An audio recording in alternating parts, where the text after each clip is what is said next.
Okay, let's unpack this. Imagine just for a second, the ground violently shaking beneath your feet. You've got alarms screaming everywhere, and suddenly, maybe the future of an entire nation is resting on your shoulders. How do you lead when there's just no playbook for that kind of chaos? Well, that's exactly the kind of situation we're diving into today. We're looking at the Fukushima Dai-ichi nuclear accident back in March 2011. But our focus isn't just on the technical side, the failures there. No, we're exploring the human element, through the eyes of two key figures who were really under unimaginable pressure. Right, and that's where the true story often lies, isn't it? Beyond the machinery. Our sources for this are, well, pretty unique. It's a composite discussion drawn from an interview. It features Dr. Charles Casto. He was the lead U.S. government official in Japan during the crisis, and Ikuo Izawa. Izawa was the shift supervisor right there at Fukushima Dai-ichi Units 1 and 2.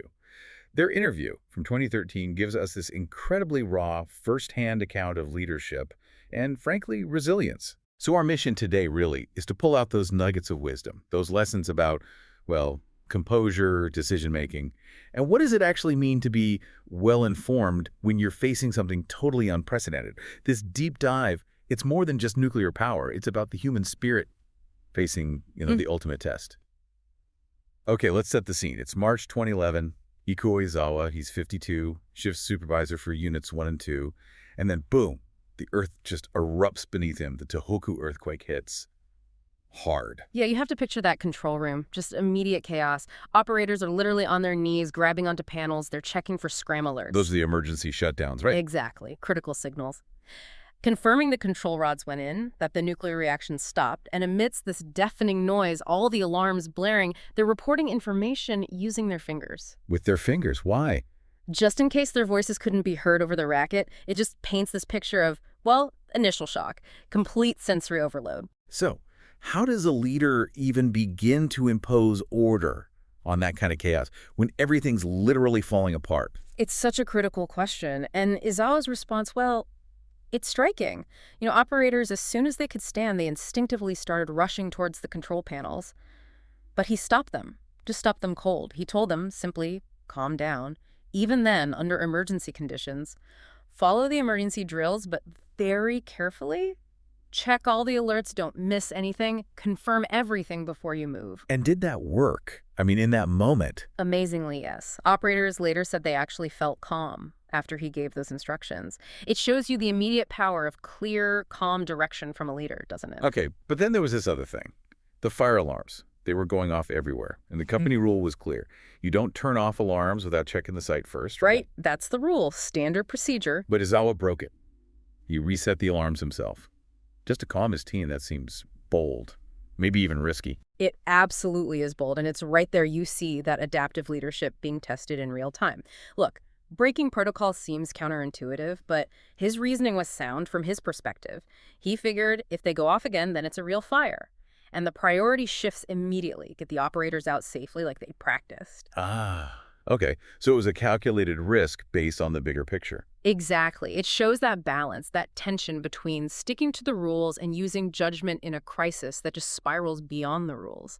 And Izawa also talked about this intense internal process. He was constantly checking himself, asking, was I not panicking myself? Okay. He made sure he wasn't sweating or shaking, managing his own state first. Wow. Yeah, and he even pictured himself having to handle all 6 reactors all in the same dire situation simultaneously. That kind of self-assessment, that internal pressure check, it's a huge part of leadership we often miss. So they navigate the earthquake, somehow find a measure of calm, but then comes something even worse, something unforeseen. Yeah. The tsunami. Right. And Izawa's initial thought about the tsunami, it was quite limited. He said he was imagining that some of the base foundation of important pumps might have gotten wet. Just gotten wet. Yeah, he wasn't picturing the sheer scale, that it would swamp the reactor and turbine buildings entirely. Nobody was, really. And then it hit. The way Izawa described it is chilling. He said, all the alarms and alerts stopped one by one right in front of me. Stopped. After all that noise. Total power loss. Lights out across the plant.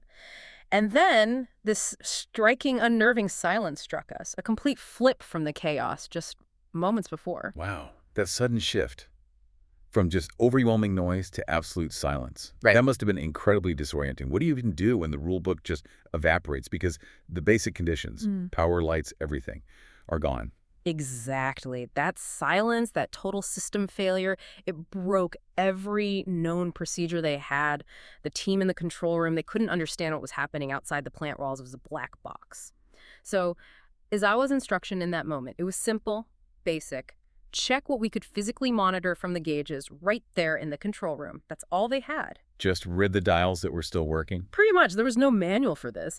Then came that moment of horrible realization. An operator burst in, shouting about, well, chaos. Seawater was flooding the buildings, or ships are passing by the tsunami, or tanks are rotating. Just fragments of disaster. An impossible thing. Exactly. And that was the first time Izawa said he understood the link between the eerie silence inside and the utter devastation unfolding outside. So you're the leader.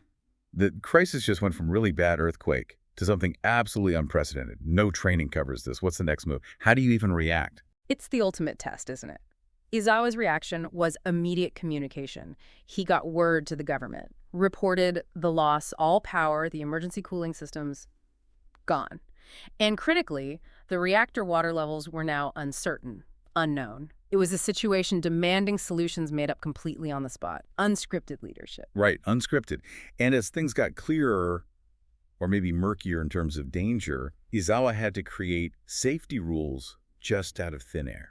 For sending teams into the plant. That's incredible. Tell us about those rules. They were really practical, born from necessity. He mandated going in pairs. Crucially, one person in the pair had the authority to decide to turn back, no questions asked. So a built-in safety override. Precisely. He limited how many pairs could be out at once, set a strict 2-hour time limit, mainly because communications were down. They wouldn't know if someone was okay beyond that. He defined limited entry and exit points. And get this, they had to write their entry and exit times on a whiteboard in the control room. Basic, but vital tracking. Wow. Creating an entire safety protocol on the fly under that pressure. It really shows true adaptive leadership, doesn't it?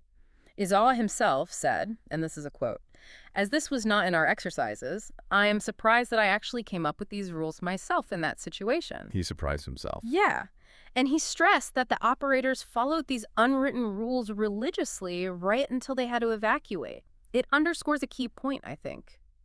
When the normal structures fail, a leader's ability to quickly create a new operating system, one that people trust, is just essential. And layered on top of this was Izawa's own sense of ultimate responsibility. He called the central control room the last barricade. He did. He was fully prepared, he said, to be the only person to stay in the room when someone had to stay. His determination was focused on getting all his operators out safely. He'd given up entirely on the idea of replacement shifts coming in. Just knew it wasn't going to happen. Knew it was impossible. That's an incredible weight of personal commitment. It really is. Which brings up the human cost, right? The fear, the morale. How do you keep people going when they're facing, well, potentially lethal danger? It's a profound question, and there was a moment that really captured this. An operator came to Izawa asking to evacuate, basically asking what's the point of staying. Understand him. Completely. Izawa's response, though, was powerful. He reminded the operator that the people who had evacuated, the local residents, they were hoping that the operators in the central control room could handle the situation. He anchored their work in that external responsibility. But he also promised he would evacuate them when it became truly necessary. So reassurance mixed with duty. Yes. And then he did something quite striking. He bowed and apologized to his team. He described it himself as asking or begging for help. He reflected it might have been a very Japanese gesture, perhaps less about traditional leadership and more about acknowledging a shared burden, a plea for mutual support. As if things weren't bad enough, the crisis then moves into this truly harrowing phase, the venting process. Izawa called it a kamikaze operation. Why? What made it so dangerous? Well, venting was essential to release the massive pressure building up inside the reactor containments to prevent catastrophic explosions. But because of the power loss and damage, it couldn't be done remotely. It had to be done manually. Manually, meaning people had to go in there. Exactly. Teams had to physically go into highly radioactive, incredibly hot, dark, damaged areas of the plant to open valves by hand. The risks were immense. Radiation exposure, the heat, the lack of oxygen, potential structural collapse.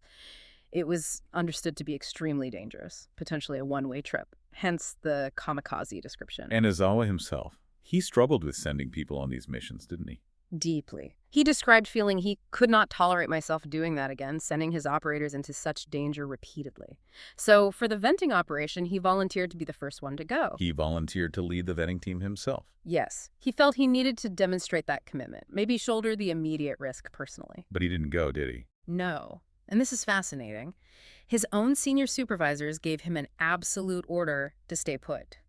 They told him point blank he was the one to take command to the very last moment.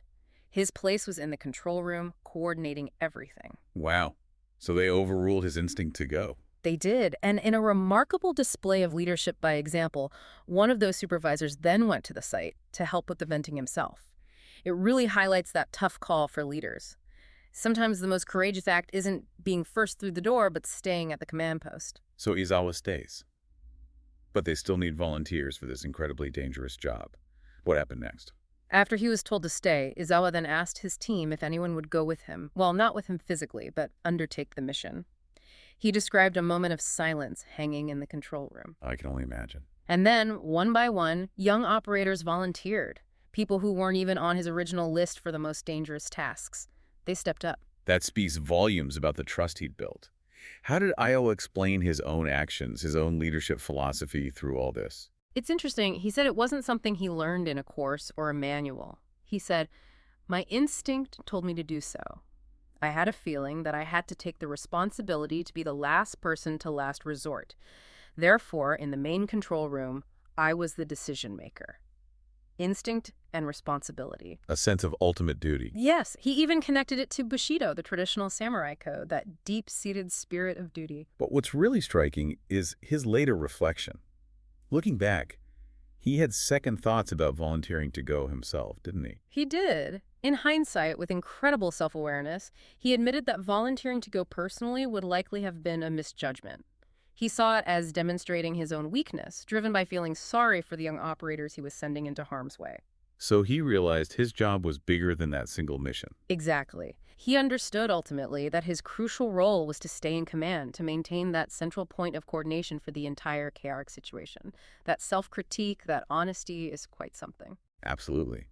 And for the operators who did go, what were they facing? Can you describe the conditions? Izawa was very clear about the danger. He couldn't promise they'd return. He described the conditions inside, particularly the Taurus room, that's a key part of the containment system, as having incredibly high humidity, complete total darkness, and extreme heat. And limited air. Very limited. They were wearing protective gear, carrying oxygen tanks that would last maybe less than 20 minutes. 20 minutes. Yeah. He said each one of us was fighting over the fear. But critically, he noted, nobody panicked. They controlled the fear. So, stepping back from the intense details of Fukushima, Yeah. what does this all mean for us? What are the big takeaways from Izawa's experience? Well, I think this deep dive into Izawa's account really underscores that leadership under extreme pressure isn't just about having the right plan. Because sometimes there is no plan. It's about that internal composure, that self-regulation you mentioned, the ability to manage your own fear, your own instincts sometimes. Like Izawa realizing going himself was a weakness, not a strength. Precisely. It's about adapting, making incredibly tough calls on the fly, and fostering a sense of shared burden and trust that allows a team to function even when facing the unimaginable. It reminds us that even with all our technology, the human element, adaptability, judgment, duty, that's often the final, crucial safety measure. Yeah, this story, it really transcends the specifics of a nuclear accident, doesn't it? It feels like a masterclass in crisis leadership. It really makes you wonder, if you were faced with something truly unprecedented, no manual, no backup, what internal resources would you draw upon? And maybe that's the final thought for you, our listeners, to consider today. When the procedures run out, when instinct is all that's left, is it courage? Is it duty? Or is it something even deeper that allows leaders like Izawa to become that last barricade and inspires a team to, as he put it, fight over their fear?